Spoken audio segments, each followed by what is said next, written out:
an unusual storm over Java. It had been cloudy and raining. I was woken up by some people dancing on the balcony of my hotel room. I went outside and there was two Dutch guys from the next room and they were dancing because the sky was clearing and we knew we were going to see the eclipse. Ever since I was 10, I had wanted to see a total eclipse of the sun. I've been now seen 6. I've been to India, I've been to Chile, Venezuela. And often I like to get there a week or so before the eclipse to feel the atmosphere building up. In Java, everybody was under their beds. They were so superstitious and they were all watching it on television. In the Philippines, the schools and shops were all closed. It was a big party. One of the really wonderful things about total eclipses of the sun is the colours. Just before totality, the light from the sun is going just really bluer and bluer. Almost then you see the red of sunset appearing on the horizon. Just a beautiful golden, just wandering up and down and saying, look at this light, look at this light. In India, as totality approached, monkeys were screeching and birds were roosting as if it was evening. We saw a dog running back towards the village, terrified with its tail between its legs, looking like the devil was chasing it.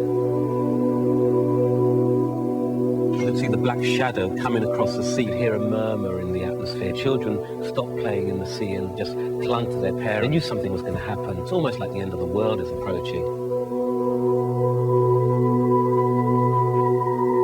There's no point in seeing an eclipse if it's 99%. That's just not good enough. It's like going to see Pavarotti in Milan and then sitting outside the opera house. It's only during totality that the moon completely covers the sun. The shadow envelops you. It's like the biblical story of the Passover. And the corona appears. The hairs on the back of your neck start to tingle. The temperature has dropped, the wind has dropped. It's like time itself has stopped. You look up and you can see the planets and the sun and the moon.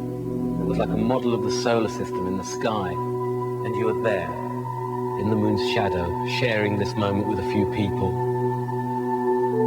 In the Philippines, there was a woman, a journalist, who had been sent from Los Angeles and had spent the pre-totality part moaning about having been sent to goddamn Philippines. And during totality, I looked at her and tears were streaming down her face.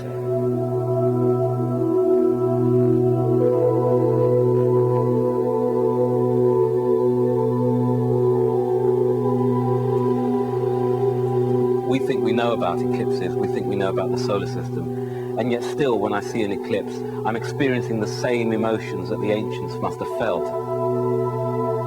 It's a sense of discovery of one's place in the universe and how small and insignificant we are. It's a humbling experience, and it's a healthy thing to feel humbled by nature.